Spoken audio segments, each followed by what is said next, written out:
తెలంగాణ రాష్ట్రం కోరుట్ల ఆర్టీసీ డిపోకు చెందిన బస్సు పాము నుంచి జగిత్యాలకు వెళ్తుండగా పొదిలి మండలం మాదాలవారిపాలెం గ్రామ సమీపంలో ఒక్కసారిగా బస్సులో పొగలు రావడంతో ప్రయాణికులు తీవ్ర ఆందోళనకు గురయ్యారు. బస్సు డ్రైవర్ సీటు కింద నుంచి మంటలు వ్యాపించడంతో అప్రమత్తమైన డ్రైవర్ వెంటనే బస్సును రోడ్డు పక్క కాపి మంటలను అదుపు చేశారు.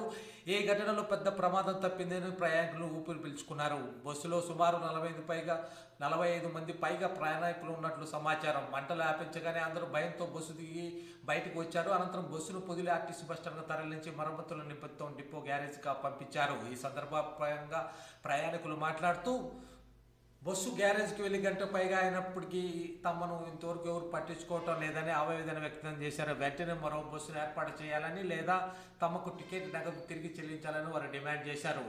అలాగే ఒకవేళ అర్ధరాత్రి సమయంలో ఈ ఘటన జరిగి ఉంటే భారీ ప్రమాదం జరిగే అవకాశం ఉందని ప్రయాణికులు ఆందోళన వ్యక్తం చేశారు. ఆర్టీసీ అధికారులు వెంటనే స్పందించి ప్రయాణికులు న్యాయం చేయాలని వారు డిమాండ్ చేశారు.